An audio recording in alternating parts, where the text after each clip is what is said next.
I like to call this after rain up here in Humboldt, California.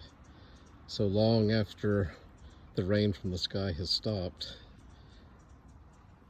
the redwoods and spruces will let go of big drops hours after the rain has stopped. And this muddy little canal shows this constant dripping.